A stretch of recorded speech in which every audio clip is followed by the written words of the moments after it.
Well, here we are. It's season one. It's episode one, and I'm Drake Jensen, And I'm Cristie Vito. and you're listening to the Ben Snap and Chat podcast. How you doing, Christy? I'm great. How are you, Drake? I'm really good. Should we tell them what we're actually doing here? I think we should be honest.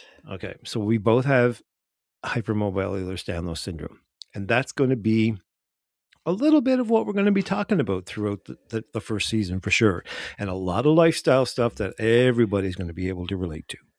Definitely. We want it to resonate and give people tools and just be able to enjoy conversations and Yes. hopefully learn a little something along the way. Well, learn how to navigate your way through this new world that we're experiencing right now. Yes, that's So, definitely something we're going to have to talk more about. and we'll do that in the second episode because Yeah. we have that one coming up right after this one. They're going to be able to listen to the second episode because we didn't plug that enough. We had a little bit of a disaster yesterday. We did the first episode and we both have very loud voices and we distorted out the microphone of 2 or 3 times or 4 or maybe 5 or 10 or 15 during the first hour. Who So knows? we didn't want to take your eardrums out. So we decided we're going to re-record this episode just for you so you don't have to listen to the first one. You know, my laugh sometimes gets a little out of hand. Not just So, you. okay. Not just you. Well, we're here and we're excited. So, what are we This doing today, Drake? this is the ultimate interview episode where you interview me and I interview you and we say all kinds of weird stuff that we're probably going to regret tomorrow. I would have to agree. But you know what? That's who we are. It might get a little messy. It might be incredible and funny. Exactly. And that's us. We're a mix of everything. So we're going to take the first half hour and you're going to interview me. And then the second half hour, I'm going to interview you. I can't wait. Okay. So are we ready to go? We're good. Why Okay. don't we just go in with my first question here Okay. is what's a guilty pleasure you have that people might not expect? Easy bake ovens. What? I have every one from the very first one that was ever made by Kenner. I've got every one and I've had an obsession since I was young. I cook a lot and I've always had an obsession with baking, and the Easy Bake Oven was kind of what got me into it. Wow, I definitely was not expecting to hear that as It your it as your doesn't it answer. doesn't go with my chainsaws and my truck. No, it really doesn't. Yeah. So, where do you put all of them? They're going to be in the kitchen. I'm actually building new shelving for them, so we can put them in the kitchen and have them there on display. Because there's multiple colors. Or my kitchen's it's very retro. It's very country cabin, Yeah. but there's all different colors of the Easy Bake Oven, so they look really cool on the wall. So yeah, and you can actually use them. They're actually all still working. We need to have an Easy Bake Oven party. Are you serious? We should. They still work, all of them. They work. Yeah, they Oh my definitely work. goodness. Well, Yeah, we're definitely have to have an Easy Bake Oven cookout. sounds good. So, what's a story from your life that you really love telling? A story from my life. Yeah. Oh, it was the time we got to meet Duran Duran and David Bowie. Are you serious? Yeah. No, so like I always encourage people, right, to visualize things. The Yeah. power of visualization, putting yourself, if you want something really bad, this is what I learned from this, okay? Because this was the beginning of this for me. So Okay. what I learned was if you visualize yourself in something long enough, it starts to happen in your life. How that works is there's a quantum physical explanation behind that. It's law of attraction. Exactly. Yes. So You're talking my language. yeah. So my best friend, when I was growing up, was going to Florida, and then on our way back, she was stopping at her uncle and aunt's place in Montreal, and she was going to this concert. And she said, "You should come too." So I pleaded with my parents to fly me up from Cape Breton, Nova Scotia, up to Montreal. Never been on a plane before, and so we bought tickets. I got tickets to the concert, and then we said we would write a letter to the record company. Okay. So we wrote a letter to the record company, said, "Oh, we love Duran Duran, and we're coming this far, and we're their biggest fans." And I Yeah. mean, we were young; we were 16 years old. And anyway, a month later, the phone rang at home, and my mother came to the bottom of the stairs, hollering up to me and saying, "Yeah, pick up the phone. It's EMI in Montreal." And I'm like, "What?" What? So I pick up the phone, and the guy says, "Hi, this is." I'll never forget his name. His name was Richard Guimanche, and he said, "Meet me in the rotunda of the Olympic Stadium." He said, "At this point," he said, "and I'll have passes for you." And they slapped passes on us when we got there, ushered us into a room, gave us a Coors beer, and 5 minutes later, Duran Duran were there, and then 5 minutes later, David Bowie was there, and then 5 minutes later, it was over, and then we were in our seats watching the concert. It was surreal. My jaw is on the floor. Cool, huh? That is such an incredible story, and it's an amazing example of law of attraction. Like, Exactly. you guys put that out there and made that happen at such a young age too. Yep. That's Law of attraction is going to be uh, Ben Snap and Chat for oh, sure. An a episode. 100%, 'cause that's kind of my lane. I love it. The Yep. mindset, oh, I can't wait. Me too. So, what is your idea of a meaningful life? It's a little Um, deeper. oh yeah. Yeah. So for me, a lot of people, there seems to be a thing in society right now where people are trying to just acquire, Mm, and everything is about power and how much you have and the showiest thing you can possibly buy in your bank account and your furniture. I don't think anybody has anybody ever stopped to realize what life is really supposed to be about. And the one thing that I've done when I got sick, because I got really sick with EDS 3 years ago. yeah. I've had EDS my whole life, but Yeah. when I got older is when it got a hold of me in a way where I could no longer ignore it. Yeah. And what I realized then, I thought, oh my God, I thought I was going to die. Okay, it was Yeah. bad. And we're going to talk Yeah. about this on another episode. But um, so what I realized during that time was all I really wanted is to be remembered for something Mm, and for doing something good and for making a difference and making people happy and help people understand themselves through what I've experienced in my life. And it's not what is left here when I'm gone, but yeah. more like the legacy that I'll leave. That's really important to me. So that's my big goal in life. That's so beautiful. And I mean, all the stuff that people collect over their lifetimes, you can't bring that with you. You know, No. like, so what you're saying is just, it really resonates. And I wish more people thought of it that way in terms of like what actually is meaningful. Well, we should do a make it memorable life episode.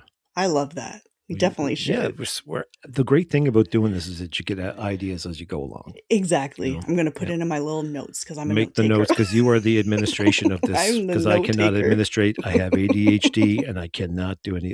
Christy's doing all the organizing. She's guiding all the episodes, by the way, and I'm trying to man the technical issues over here. I mean, I would be lost without you. I think we Well, make a I'd be good lost. team. I'd lost without you too, girl. Yeah. Aww. So, when do you feel most like yourself? When you're performing, when you're writing, when you're alone with friends, in love? What does that look like for you? It depends on what personality I am at that given time because Mm, I think I've got 7 or 8. Um, same. Now, well, there's a dissociative factor, and we're going to get Yeah. to talk about this stuff probably throughout another episode. But for me, when I'm singing, I'm in another world connected to something that's bigger than me. Yeah. Um, and then I think the most important thing for me, like, is being in the moment, and I'm trying to be more in the moment. Yeah. So right now, I'm being in this moment with you. Yeah. So it's everything, nothing else is, I'm making sure that I'm not thinking about what I'm supposed to be doing tomorrow or what I did yesterday.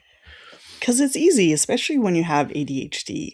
Very easy. Eh, Yeah. So when I'm most myself yeah. is I gotta say, singing is my thing. So Yeah. I when whatever song I'm working on, I really immerse myself in and I get lost in that. So they say when you get lost in something and hours goes by and you don't even realize that's when you're connected. And I think I get connected through music. I love that. That's very beautiful. Thank you. What's the best piece of advice you've ever received? Huh. This was like we talked about this when we did our trial run. The first time, the Yeah, dress well, rehearsal. it was like Oprah Winfrey. It was an episode of Yeah, Oprah. Now there's a lot of controversy happening right now with there. Oprah and all this stuff. Um, Sadly, it's weird. World is weird. All of eh, our icons have kind of had this. I don't know, are getting stained. it's like this house of cards Yeah, that is falling, yeah. But and sometimes even I got good advice. It was Oprah talking. I can't remember, was Maya Angelou or somebody or the other guy we don't want to no, mention, we won't Kripak, mention. Yeah, Kripak we Chopra. won't mention that. Right. So I just did. But the thing is Oprah said they were talking about thoughts and the thought process. And you know how your brain is constantly going like a million miles a minute. You've Yep. got, especially me, if you have ADHD, and if there's anybody's listening who has ADHD, it's a constant process that never shuts off. And it's Yeah. really hard to get it to slow down. And so for me, it's slowing that thought process down that's really, really important. And Yeah. the best piece of advice, I guess Oprah was talking about this. And she said what she started to practice, and I can't remember, like I said, who guided her to this, but she would, be in captivated in the hamster wheel thought process. Yep. And then she was started to train herself to stop and then realize who was allowing that process to happen. Mm-hmm. And then It's going, oh, there's somebody over here observing all this, and that's me. exactly. And when you start to become that self-aware Yeah. on that level, and you start to practice that, I think that's probably the best advice I was ever given, because it really did help everything I did in my life after I heard that. It's honestly life-changing advice because we aren't taught that in school, or we weren't. I wasn't. No, we're not taught to be the spiritual people we are anymore. And we've become so disconnected from that. Exactly. So I love that, regardless of who it may have come from. It doesn't matter, right? Yep. Exactly. So that was the best advice, is to step back and observe. Just let the hamster wheel go, Yeah. take one step off it, get back and look at everything and realize that there's something behind all that your thoughts and everything you're going to do tomorrow, and your car and your bills and your mother-in-law and all of these things that are problematic in your life are not Mm-hmm. you. They're not you. Amen. It's incredibly powerful and life-changing It when does, you are able to tap into that. when you're able to, and it's not It's easy. not easy. That's the No. thing. It sounds simple, Uh-huh. but it's one of the hardest things that I've had to learn to do Yes, it in my sounds life. incredibly rudimentary until you try to do it. Exactly. And Yeah. then you realize, oh, this is why most people don't. Exactly. Because it's not easy. Because it's easier just to stay on the hamster wheel and stress Yeah. yourself out. And just look away, put your head in the sand. Like, Exactly. yeah. So there we go. So I want to go back in time for a minute. When did you first realize you were different? My And father. and how did I'm that so shape excited. who you became? I know you're Yeah. very excited. Yeah, no, my father was a coal miner, and Okay. he took me to the coal mine where the men were changing. Okay. And I always, was attracted to I thought I just really liked my father's buddies. Yeah. They'd come over the house and hang out with Dad, and I was very attracted to some of them. And I couldn't figure it out, But Yeah. that day when I started to see all these naked men in front of me, I had this weird revelation. It was like, oh, and it was the first little tweak of my sexuality being birthed. And it was the first time I think I realized I was gay. And how old were you? Around 8 or 9. Okay. Yeah. Now, there was no physical functioning, if you know what I mean. Yes. Yes. But 7. but the emotional component had developed. So from that early on, there was just something you knew that was different. Yeah. I think we all have those moments, regardless of whether it's about our sexuality or our identity. We all go through those moments of, we are all unique and we all have something special to bring to the world. So Exactly. I wanted to follow that up with, this is a little different one that I didn't ask yesterday. Uh-oh. Are you ready? Surprise. I thought you like surprises, I so do. I'll just put a little one in there. Okay.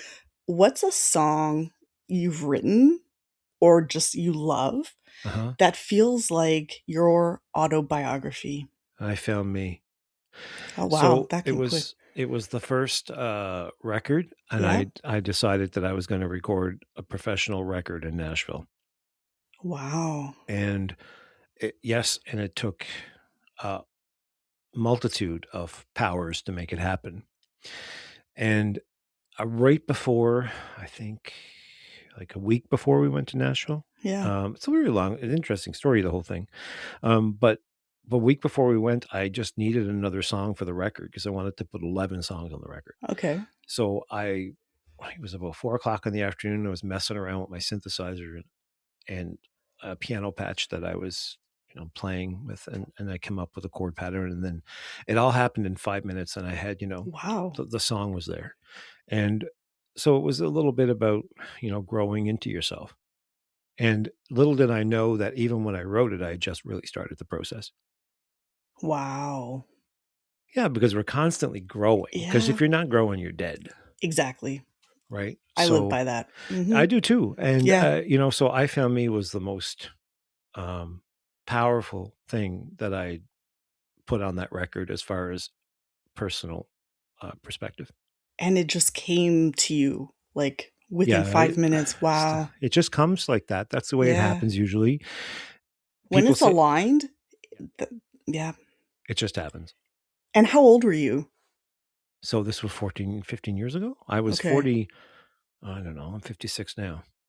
I'm terrible with math. I was in my 40s. I was Okay. probably, 40, 42, 43, I think. I can't remember. Yeah. Yeah, something like that. I don't know. Somebody do the math. But Don't look over here. ADHD, don't look at me. Yeah, I'm not a math But person. yeah, it was 2011. Okay. So that would have been what, 14 years ago, Yeah. 15 years ago. So yeah, it's a while ago. I'm still doing this stuff, still writing stuff. I got a And bunch it of new still stuff, feels, like, very aligned and it's with always something new. I love it. Yeah. I'm gonna switch it up a little bit now. What does strength actually look like day to day? Do you think that illness makes you more emotionally mature or more guarded? I think it makes you more guarded and more emotionally mature. It's complex. It really is, because you become emotionally mature. Like I said, like it wasn't until I got really sick that I started to go, oh my God, what's really important? Yeah. And what was the first part of the question? Sorry. So, what does strength look like for you on a day-to-day basis? So I take every day by day, and with this Yeah. whole EDS thing that you can have like 4 great days and then have Yeah. 10 really bad days. And It's unpredictable. yeah. So during those 10 really bad days, if you can just get out of bed, that's like strength. I hear you. Yeah. I I think that, you know, strength, I think we all have calibers of things that we create in our own minds that, oh, we got to do this and we got to do that. And we need to do that and we need yeah. to do this. But I really think that, that we should all just reward ourselves for sometimes, especially for the smallest things. But see, the smallest things for some people is everything for someone else sometimes on some That's days. that's what I mean. It's Yeah. it's like that's the way it is. So I reward myself these days, for the smaller things, and then that helps me create momentum for the bigger things. I honestly do the exact same thing because I'm like, I, Totally get I it. did A, B, and C today. Like, yes, I'm going to have like a little treat. Yep. Like it's just little things, but you have to celebrate Yep. every milestone. Yep. So, along the same, like in terms of healing, what's something you've healed from that still occasionally triggers you? So a severe childhood trauma. We need to do the childhood trauma Uh, episode. we do. And there was, like, in our family, my dad had issues, and it took him a long time to be able to rectify those issues. Yeah. And there was a lot of stuff that happened in the home. And then I would go to school, and I was a really overweight kid, and I was kind of smart, and I was kind of overbearing because I had ADHD, and everybody Yeah. found me irritating, I'm sure. But I got beat up a lot. Oh. And I mean, a lot. And I left school when I was 15 years old. It's a whole Oh, other episode, a wow. whole other episode. Okay. We should do the ultimate trauma episode is what Oh we my should do. goodness. Because this is it. I left school when Yeah. I was 14. Because I couldn't take it anymore. Wow. So that had such a dramatic effect on who I would become as a man. I For sure. became, an angry, kind of self-hating, lack of confidence. Everything that could possibly be stemmed from that type of abuse happened to me. Yeah. And it took a long time. It's just recently, like within the past, I'm going to say, couple of years, that I've been, really, I can say, okay, I'm confident and really know that. And then say, I really love who I am. And I mean that. Yeah. But it took this long to get there. So, again, we can't gauge these things. Everybody's got a different meter for this abuse stuff. And for me, it took me this long to get over my anger and a lot of the other stuff I was carrying, and I'm still processing every day. I still process, and it comes back. Of course, it comes back in every situation. Like I said, we drive down the street and I see like kids getting out of school, and one of them hits the other one, just even fooling around, and I have a visceral reaction to it. Yeah. I'm really sorry that you experienced that. It's heartbreaking, and we all have different layers of trauma and things that we've experienced. Yeah. I'm assuming that, a lot of what's coming up in the news, like, can also be really triggering. I know it is for me. Yeah, we're going to do the nervous system episode. That's coming next. That is very much needed. Yeah, very much needed. Totally. Definitely. Yeah. So what? Okay, I want to zoom out for another minute. How do you think your generation, so like Gen Z, handles adversity differently than the younger people, the younger generations that are following us? Yeah, this is funny because I remember we talked about this the other day. Yeah. When I remember we lived in a company house that was a coal mining house. So the coal mines built these houses, and this is where we lived. Yeah. And it would snow like hell in Cape Breton. And I remember my mother or my grandmother saying to me when I would leave the door, because I spent most of my time with my grandparents. But anyway, when I leave, don't touch the wires on the way to school. Oh my God. So it was because like the snowbank was about 15 feet high at the end of the walkway, and the electrical wires were a foot above that. So something like that. I don't know. That's exactly. Crazy. And you had not to touch the wires because you would die. So there was all kinds of kids walking on the tops of the snow, and Oh my God. Yeah, it's crazy. And then I remember in grade 3, I had this really bad pain in my leg, like on my, and I didn't know what it was. So I went and said to the teacher, I got a pain in my leg. And she's like, go sit on the step outside. So she opened the door. It was in those portable little classrooms. So she sits me on this thing in the sweltering heat in the sun. And I hate the sun, by the way. I hate the sun. I'm not a sun lover. So she sits me in the sun while I'm absolutely miserable. Yeah. And then I go back in. It's getting worse. So I limp my way back in. And she's like, okay, go home. You got to go home. So she said, God. Just go out there. So she let me walk home by myself. I was in the middle of my appendix rupturing. No. Yeah, my appendix ruptured. So I drug my right foot all the way up the road. It took me about 10 minutes to get home. And they rushed me to the hospital and into surgery like as soon as I got there. And they stuck their finger up my bum is what they did. It was traumatizing. That's what they did. And the doctor took one feel, and I could feel how bad it was. And he's like, right now, he said, we need to prep him for surgery. He needs to go right now. So this teacher just let me walk home, didn't even call my mother or my parents or anything, tell them that I was walking home and I wasn't feeling well. So my generation, we survived it. We didn't have cell phones and no, we didn't. We didn't touch the wires, and we drug our legs home when we were having like a ruptured appendix. That is absolutely insane. It is insane. Like, But, I've had appendicitis. That uh-huh. is extremely painful. I will never forget the pain of dragging my right leg up that dirt road. Like, it doesn't. No kids. Can you imagine kids today? Oh my God. Can you imagine if a teacher did that today? Oh my God. Like, they would be canceled, to say the least, but that was a different time. So I'm a bit of a tough ass. I'm a tough guy. Yeah. I'm We had to be. we had to be. I'm a Yeah. little rough and tumble. Like I am literally, by the way, from the other side of the tracks.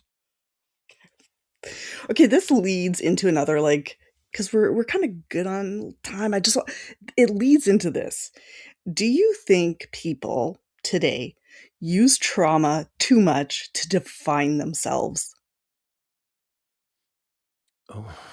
We might have to do a longer episode just on Yeah. So what this. happens is, trauma is the hamster wheel. Yeah.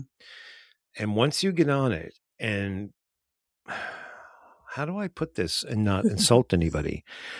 So the thing is that initially with my EDS, becoming incredibly problematic in my life, Yeah. it consumed me for a while, because I then had to go on the Google thing, take everything to the doctor, because my doctor really didn't understand it. He Yeah. had one other patient who has it. Every patient is so different. So I had to like literally start to guide him into what was happening to me. I was Yep. deep in the Google research. I was on the internet looking for multiple doctors that would be able to help me with the problems Yeah. that I had. And it became my life. It does. Yeah. And I think that's part of it. Yeah. Like, we do experience medical trauma. And it In becomes, addition to the other trauma that we've experienced, both of us in our lives. and it becomes like that irritating friend Yeah. that you're addicted to, Yeah. and you're carrying it around all the time. Yeah. And then you get kind of used to it. And then even when things get better, sometimes we fail to see that. And here's the reason. I think this is only my opinion. I think the Yeah. reason why is we're stuck so far into thinking it's going to happen again, or Yeah. this could happen again, or that could happen again, or we've read too much, or we've Yeah. over researched. It's like, oh, you go down the rabbit hole and you're at stage 2 and you're reading what can happen at stage 10. And, Yeah. and that's not necessarily even going to happen to you. So you're carrying all of this stuff with you too. It's scary. And I mean, how do you avoid going down those rabbit holes when we're experiencing something that, especially in the case of EDS, that it is very rare and not completely understood. Like, there's a lot of research that still needs to be done. Like, I don't think the EDS is rare. I think the understanding is rare. Yes, I agree. Definitely. Because I think a lot of people have EDS and don't know it. 100%. Because you got to remember that people were dying and wasting away years ago, and nobody, what will happen to them? Oh, it's natural causes. But natural causes didn't have a name, and it was called cancer. Thank you. Yes. Right? 100%. So let's not be flat earthers about our health. Yeah. That's my whole ideology behind all of this. It kind of becomes that like fight or flight reaction, and we get stuck. Exactly. So we're going to talk more about that in episode 2. Like, this is the perfect segue. It's amazing. Make sure you tune into episode 2. We're going to go deep. Okay, let's end with something powerful and inspiring. We got 2 minutes. Yep. Yeah. When have you felt most powerful in your life, and why? I don't even remember how I answered this yesterday. Honestly, I don't either. When did I feel the most powerful? When I achieved one of the goals that I wanted. Okay. In terms of career, or in terms of health, in terms of... Yeah, because my career is very much tied to my activism, my visibility as a gay man in a culture, like in music, like country music, that is generally not very accepting of that. So when I made a major, so what happened was I released a guy in Texas wrote this song. It's called Wherever Love Takes Us. Oh. And when I heard it, I knew there was something special about it. So I brought it to everybody, and everybody on the team and let them listen to it. And people were like, oh, and then some people said, oh yeah, it's pretty good, and blah, blah. And then we recorded it and we released it because I was adamant about doing it no matter Yeah. what anybody thought of it. Yeah. And it became a top 40 hit on terrestrial radio in Australia. What? Yeah. That's incredible. Interestingly enough, during the marriage debate, the gay Yeah. marriage debate in Yeah. Australia, I had a top 40 hit. So technically, I am the first out gay LGBTQ country recording artist that had a top 40 hit on terrestrial country radio. Wow. Historic, Congratulations. his, That's you made history. historically, I think that was one of the moments that I'll always treasure. And it was an immense amount of pressure and it was an immense amount of money Yeah. for it to happen. And other people helped me. So I'm very, very grateful. It wasn't just me. It was a team of people that made that happen. And it was a pivotal moment, really, when I realized that I knew then as an independent artist to have a top 40 hit on terrestrial radio, which was Yeah. across the Kicks network in Australia. You can look it up. Wow. Okay. But Wherever Love Takes Us got to number 36 on, I think, on the top 40. That's honestly amazing and so inspiring. Thank you. Well, I think it's probably like one of my best accomplishments that I'm most proud of. And as you should be. That's huge. Yeah. So there you go. I love it. You love it? Are you going to love it? Oh, I got questions for you. Okay. I'm getting a little nervous. Are you here, ready? but- Do you need a drink? Actually, you know what? Let me take a little sip of water here. Yeah, I've got my electrolyte too, by the way. We'll talk about that in another episode. By the way, I've got more info about electrolytes. We're going to have to talk about them later, yeah. I was actually drinking electrolytes too, not just water. But I'm drinking my electrolyte out of my Ehlers-Danlos Society water bottle. I mean, you can't get better than that. No, exactly. No. All right. So, okay. I want to know, who were you as a kid? What were you like as a kid growing up? Were you shy, adventurous, mischievous? What kind of child were you, Cristie Vito? So I was a very quiet kid. I was very shy, very introverted. But the thing that kind of set that apart for me, and it seems to be a theme that's been in my life, is that I always stood my ground. Even if I was faced with my Italian relatives, they like to squeeze your cheek and like as hard as they can and like and my brother would be terrified and run behind my mom. Yeah. And I would just, even though I didn't want my cheek being squeezed or whatever the situation was, I never hid from it. And I stood my ground. And that's something that stayed with me throughout my life. And I have to come clean. What? So the other half of my family, I didn't tell you this yet. No. Legnero from No way. Yeah, Padova, Italy, right? What? Oh yeah. My great grandfather was Vittorio Legnero. No way. Yeah. Yeah. And guess what he did? In his early days, he was a gondola rower in Italy, and he sang on the back of the boats. Yeah. That is the best story. I love that. And I love that we both have that connection. I didn't tell Italy. you before. Anyway, no. Yes, but that's amazing. And I'm glad, that you have always had that ability to be able to stand up for yourself. Because, we don't want to be negative, but there's a lot of assholes in this world these days. A lot of them, and I have had relationships with quite a few. I've gotten coffee from them. Exactly.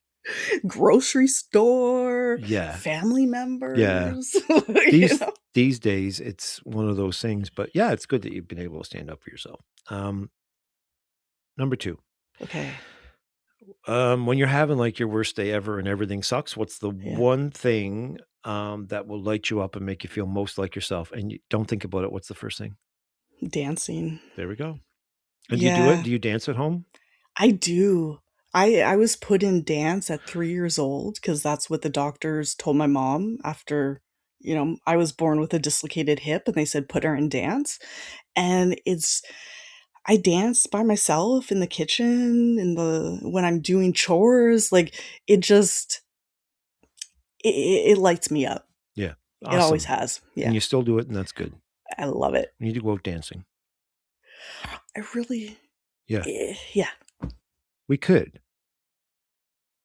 Um, I mean, because it is actually like there's so many women that are diagnosed with EDS that weren't diagnosed until their like 30s and 40s, but as kids, we're told, you're double jointed. yeah, So that put was them what in it was when I dance. was young. Oh, Yeah, he's double jointed.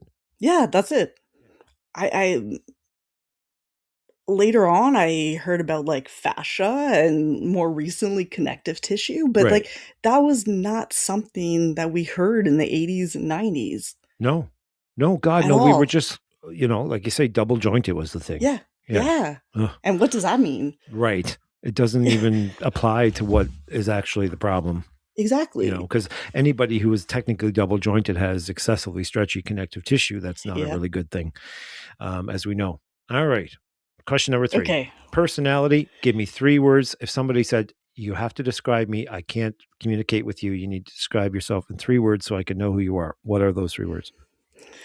Okay. I'm going to say, and it's very in line with a lot of my content, but the first word is warrior. I am a fighter, I'm resilient, I'm powerful, and that warrior spirit is deep within me.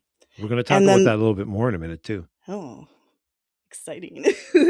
And then the second side of me that goes along with the warrior is my goddess. And my goddess is my spirituality. It's, I'm like the witchy friend that has crystals on all her window frames and the essential oils and you know, I'm that girl with the tarot cards and Mm. the Reiki energy and all of that.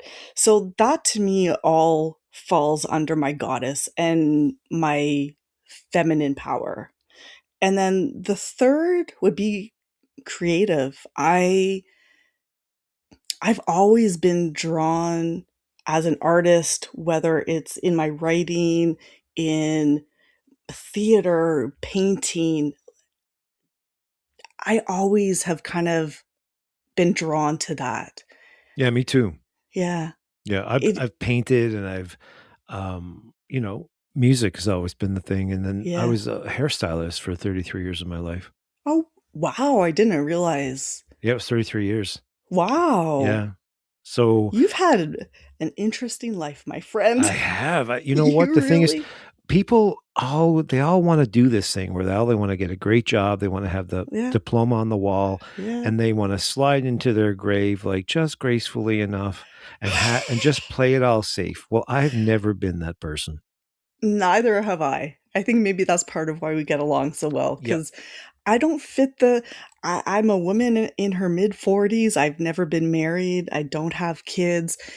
I don't fit into the typical idea of what a woman in her 40s looks like. And I But am very okay with maybe that. you don't fit into the idea of what a woman in her 40s is for everybody else. It's true. Isn't that But interesting? yeah, that went deep. Yeah. Uh-huh. Because we Yeah. all have these ideas of what everybody else, how we should be for everybody else. But And there's so much cultural what if there's pressure. no way to be but Ex- just be yourself? yeah. Oh, so corny it all is, but Oh, it's so true. but it Yeah. is. Okay, we got a better episode than yesterday. I'm loving this. Oh, me too. Okay, so such a perfect day. If you could Oh, design your perfect day from morning to night, what would that look like? okay. So obviously, I don't have any physical limitations because my body is working well. I have to be in Italy. It's where my heart is. My dad was born there. He only came to Canada when he was 8. I want to be by the water. My dad's from Calabria, so he's kind of in the mountains, but the water is right at the bottom of these mountains. Yeah. I'd want to watch the sunset as I meditate and let that beautiful energy kind of start my day on an amazing foot. And then spend time with family and eat incredible, amazing food all day. Mm, yeah. I, You got I me. don't think there's anything better. No, no. Cheese, I mean, hello. pasta. I mean, it would have to be gluten free for me, but anyway, I would eat, I know it's such a bummer when you got gluten-free pasta. But you know what? In Italy, it's how they make the products in North America versus how they make it Oh, in I know. Europe. I've done this research throughout my food toxicology Yeah, courses I've done on my own. It's we're gonna. unbelievable the difference between what's acceptable Yeah, in Europe compared to what they're feeding our kids over here. it's Unbelievable. We shocking need to if you actually. we need to Yes, do that episode for sure, with because actual it's stats. huge. Yeah, it's Yes, incredible. Wait till you guys hear this. This is going to be unreal. You're going to think about other things you put in your mouth. in a whole new way. Exactly. See, we Yeah, start. This is why I love this podcast, because we start with a thing like your perfect day, and we end up yeah. like with talking about like red dye and stuff like that, which we'll talk about on the episode. But this is how we are. This is how This is what you happens. know. Yes. This Yeah. is when we talk. This is what happens, Yeah. and I love it. So that was a perfect day. What makes you laugh? What are the things that makes you laugh the hardest? You got to be careful not to peek the monitor. I know, I know. I'm very much aware. Okay, don't peek the monitor. Yes, don't peek the Okay, monitor. We did it only twice this episode. okay. So you know what? We're works in progress. This is our first. We're getting to know how all of this stuff works, Yep. and you know what? I'm fine with it. Me too. So I would say there's two things. The first thing that is kind of a memory is so for a few years I had my entire colon taken out, and I had what's called a stoma, which is my end of my small intestine was pulled through my abdomen, and that's where my output and gas would go Yeah. through. Yeah. And I love we can talk about this. Everybody better get used to this, because this is what's going to I mean, happen here. if you can't talk about farting stomas in your stomach, Yeah. I mean, We're going to talk what's the about it, folks. point? We're going to talk about it. Right? Yeah. We are. And so it was hilarious because it tickled. So whenever the stoma would fart, it would tickle me. And my two little nieces at the time, the youngest was 3. So my stoma was named Stelly. And Stoma the Stelly would fart. And she would tell anyone who would listen that Auntie doesn't fart. No. Auntie doesn't fart, it's Stelly. Stelly the stoma that farts. Yeah, there we Stelly the go. stoma is the farter. I love And kids. they're just so unfiltered. Well, it's the innocence. I'm kind of like that as I'm getting older. But it's such a beautiful curiosity It that is. we damp down when we get older. Yep. And kids don't have that filter. We're not going to do that here. No, we're not going to do that. The filter is off. Wait until we get to the sex episode. That's going to be a laugh. That's a whole there other we go. thing. So we're going to have to be careful not to laugh too loud during that episode. I know. Okay. Especially me. All right. What's your biggest passion? What keeps you going through everything? So honestly, right now, in what's happening in the world, I want to bring down the patriarchy. I think that feminism and what me as a woman has experienced throughout my 45 years of life, I've experienced a lot of trauma and abuse, and what we are seeing more and more each day coming out of the news, it's really disturbing. And I think that the work and the reasons that I've experienced the things that I have is to be able to share that knowledge and that wisdom with other people so that what's happening in the world doesn't overwhelm or doesn't become apathetic because it's just so overwhelming. Well, and it's not just that. The other thing too is how to protect yourself as a woman. Exactly. How do you not end up with in a room with a guy that's got billions of dollars who tells you that you need to get on your knees? Who is now the president of the United States, by the way? Exactly. Like, how does that? I heard this today. Now, whether that's true or not, I don't know. But I heard this on a pretty credible news source. Yeah. That another one of these files came out, and a young girl was subjected to this with Donald Trump, and it was apparently it was an oral sex thing, and this kid was 13 or 14, very young. Whether it's true or not, I don't know. Somebody maybe can put it in the comments. But what I'm saying is, it's an actual safety issue for women these days. It And it has is. been for a long time. It really has. When did that happen? Because that happened like 25 or 30 years ago. That's been my life. Like every woman that you know has a story of either being harassed, sexual assault, just not feeling safe in the presence of men. Yeah. And we're told, oh, if you have to walk at night, put your keys between your fingers. Like, these are things that we've been socialized to think, like, we're the ones that have to think about it, not the men who are causing this. And And so, we're living in a society of hierarchical predators. exactly. I don't want my nieces. I want my nieces and the kids in my life, both girls and boys, to grow up in a different environment. You did hear about that there wasn't just females involved in the Epstein stuff either. I mean, there was guys. That doesn't surprise me at all. Either. Not at all. So anyway, like I said, don't know whether any of it is true or not. Yeah. Just going by what I'm hearing on these like Midas Touch and Keith Edwards show. I won't do CNN anymore because I find them a little bit too twisted. Yeah. I find them twisting right to the right again. Yeah. So I'm big, and we know why. That's another conversation. Yep. But I'm going to the smaller sources news and outlets, credible people, of course, that, like Midas Touch. And they're getting bigger and bigger all the time because people that want the truth are going to them. And they're not trusting like big media, because big media is owned by these people. And that's how women ended up being exploited. And that's why you have such a passion for it. Exactly. Because you want to make I can't ignore it. Yeah. I really can't. So, number 7. Yep. What's something that somebody that's meeting you for the first time would never expect of you? It's the thing that you're kind of going, oh my God, if they only knew. What is it? I think something, because I'm a very introverted, shy person, I think knowing my history, I was part of a theater group in high school, and that was something that no one in my high school knew because I was never the center of attention. Oh my God, you were a gay man.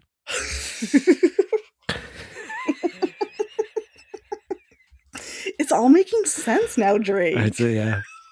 So we just said it. I'm sorry I had to, and I know that's probably going to kill your thought process. I'm sorry. No, it's okay. It's just that being able to like even do a podcast right now for me is something that I don't think most people would have seen, like me using my voice in a way to try to help other people, to bring wisdom to the world. These are things that people that knew me before actually doing this would never. I've been underestimated, like many women, my entire life. And I think in high school, people would have thought, oh, she's going to be the first to get married, to have kids. And that was not my life at all.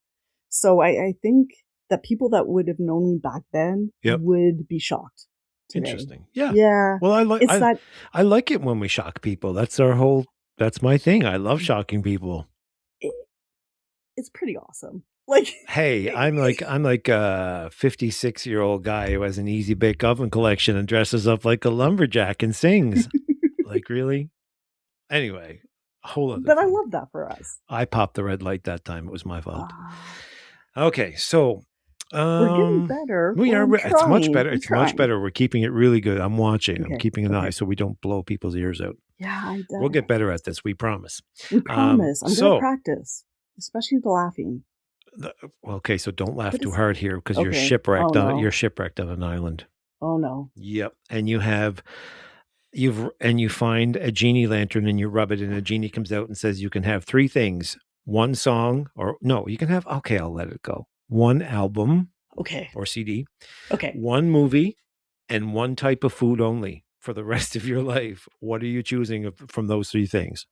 What is it going to be? The music. What album are you going to get? Okay.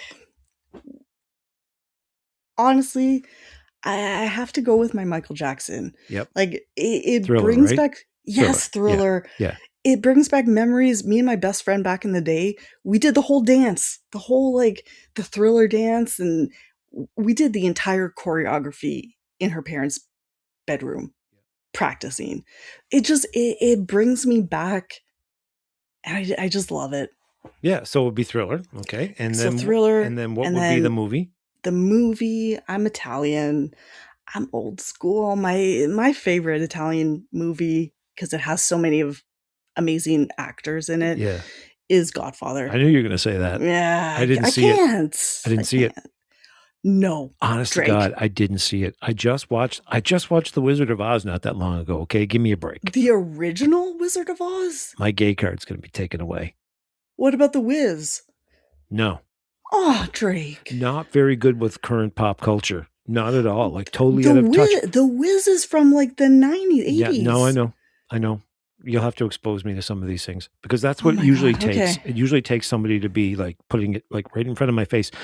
Otherwise, I get hyper focused on like, I mean, I get it with ADHD. I get hyper focused on like I have certain records that I listen to Yeah, front to back constantly, and I've been doing that since I was like 12 years old. I'm the same. Yep. So what food? Oh, food. Food. I have to go with breakfast food. I can eat Me breakfast too. food morning, day, and night. Yep. I could eat So, eggs every yeah, meal. eggs, bacon, some fruit, maybe a little toast. Yep. Yes. I I can I eat that every day. eggs like omelets and things. Yeah. I really like that stuff. So the one thing I don't eat a lot of fast food. I never, Yeah. hardly ever go to fast food. I don't eat any of it. But the one thing It's I not good have for us. guilty pleasure lately, have you Yeah. tried those? And I don't, I used to like Tim Hortons a lot when it was 25 years ago, but not right now.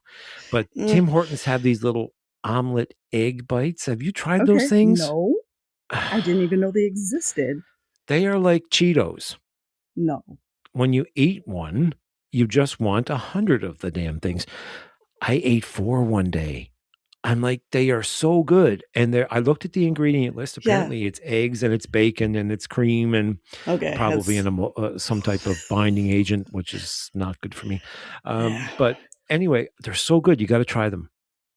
I I've seen recipes to make your own little like egg Yeah, you bites, make them and in I've muffin always cups. We need to during yes. the nutrition episode. We have to do like a recipes and nutrition episode, and Yes. then what we'll do is in the comments we'll put the recipes up or links to Love them. it. But Yes. because I've got so many good recipes, I came up with a gluten-free pizza crust. So I've been struggling. So Oh. talking about food, just for one more minute before we go Yeah. on to the next one, I've Indulge been us. struggling with like this is the ADHD part of the Yep. episode, folks. Yep. I've been struggling terribly with like pizza ever since I haven't been able to have gluten anymore. Oh, that's a So hard one. I came up with I got AI to formulate a oat flour because oats Oh, don't have yeah. gluten. So I got an oat flour pizza crust, and then I experimented with it until I got it to taste amazing. And I've had a million different seemingly gluten-free pizza crusts, whether it had been in a restaurant or out of a Yep. package, and they were all Horrible. absolutely awful Garbage. and not very good for you. No. And this one is incredibly good for you. So I can't wait to share the recipe with people. So we'll do that I'm on another excited to episode. try. Yeah. So your food Definitely. will be breakfast, and so would mine. So we should be shipwrecked together. Shipwrecked together. Yep. Awesome. And okay, so let's go with a moment that shaped you. Is there a moment or experience in your life that really helped shape the person you are today?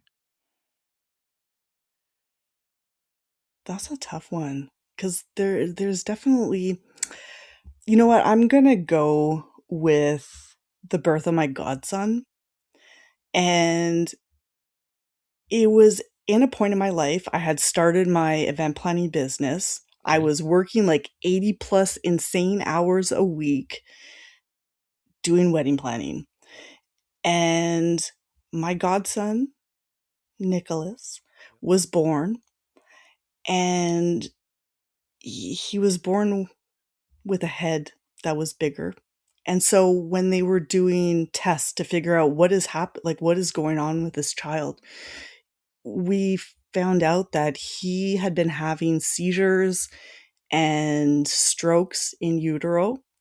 And he has Wow. something called hydrocephalus, which Yes. is like, yeah, Fluid on the brain. Eh? yeah. Yeah. And as well as CP and all these other things. And we were told that he might not live a week. Wow. And it changed Eek. everything for me because I was here putting everything into this business, and I was on my way to a wedding thinking like, I might not ever get to actually meet my godson. And what is actually like, what am I doing in my life? Like, what? I'm just spinning my wheels Yeah, so we're and back to working. we're back to that Yes, same thing, that legacy exactly. question. Yeah. And so and he's 14 years old now. He has gone through multiple brain surgeries, and but that first few weeks of not knowing if I mean, the first year we weren't sure he was going to live that long, and it made me really appreciate and focus on what was actually important to me in my life. Yep. So And it's he's the yeah, same thing that you asked me yeah, before. Yeah. yeah, It's like you have this stunning moment yeah, of where nothing else matters, and then yeah, it reflects upon your own life and makes you yeah, realize, oh my God, well, what if this happened to me? What if I died? exactly. What have I done that I wanted to do? Yeah. And our community, our relationships, that's what keeps us going. Exactly. Yeah, and I mean, that's what I want to create with, yeah, the Facebook page that I introduced you to, yeah, and this with the podcast is even create more and more awareness and more education and more reality, yeah. because we don't have much reality anymore. Not real reality. No, so It's so filtered and curated. yep. So Yeah. here's another one. Here's the Okay. last question for you. Okay. So you're a published author. Yes. Yes. That's Yay. amazing. That was like my top 40 hit time, right? So, Yes. having that moment in your life. Bless the Meds, by Cristie Vito. What what made you, what inspired Bless the Meds? And The the title Yeah, and the book is available everywhere, I think. on Amazon. Amazon is pretty much the best place to get it. Yeah, okay. So basically what was happening is I was someone before I got sick who was very anti-medication. I did not want to take Advil or Tylenol, let alone the heavy duty steroids and anti-inflammatory meds I Mhm. was prescribed once I was diagnosed with inflammatory bowel disease. And I was having a really difficult time getting my head around accepting the fact that I needed to have these meds because they were helping. So, in a session with one of my Reiki masters, she asked me, but are they helping you? Like taking these meds, we understand you don't want to take them, but are they helping? And I said, yeah, they Yeah. are. Yeah. And so she said, then bless them. Change your perception of you're putting these toxic things into your body. This is not toxic, it's helping you, it's healing you. And it was my first big change of perception that helped me not just accept having to take medication, but allowed me to look at what was happening with my health as it continued to decline Yeah. in different And perspectives. reality sets in. Yep. Yeah. But it's powerful when you can look at a situation from a different perspective. And, like, not everyone wants to bless their meds. I get that. Like, I'm a little Especially woo-woo. the ones that make you constipated. Yeah, exactly, which I that will be another episode. Yeah, let's do that in another episode. Not this one, but No. speaking of that, this is the first episode. I'm It's it's over, but it feels like it was 5 minutes. It really does, it flew by. Yeah, I can't wait to do the next one now. I'm so excited. So the next one, I'm we're going with. We'll maybe tell them quickly about the format. So this is Yep, our getting to know you, you getting to know us, and then the next one is going to be, since the world's falling apart and it seems to be the apocalypse at the moment. yep, I think what we're going to do is we're going to talk about our nervous systems and how everybody is reacting to what's happening right now in the world, which is, pretty There's a lot of tragedy out there, it's and chaotic. so it's going to be a world on fire in your nervous system. So we're going to talk a lot about how it affects, especially people with EDS and chronic pain conditions. And then we're going to talk about the ABCs of EDS. So everybody out there who doesn't have EDS, because this is really about people who don't have it. Exactly. So they understand what happens with people who do have it. It's gonna be one of those clips that hopefully people in our community, which we call our dazzle, can share with their family and friends and people who just want to understand what we're going through on a daily basis. I think it's going to be really powerful. You mean that invisible thing that nobody gets to see because our skin stays like I can't believe for 56 years old how my skin has stayed. And it's because of this, and there's the good thing about it, but there's Exactly. what's talk about the bad stuff. I mean, there's a Yeah. lot, but and people don't realize we look okay, No. but we feel bad. So we're going to tell you about what happens when we feel bad. And that's what this is Yeah. going to be about. And then we're going to hopefully, create a little bit of awareness. Yeah. So That's the goal. So here we're at the very end, and we're going to sign off on this one. This has been the biggest pleasure tonight, finally getting through and not peaking too much. Yes. So thank you all for tuning in. From me, Drake Jensen, and Cristie Vito. We'll chat soon, Cristie. Take care. You too.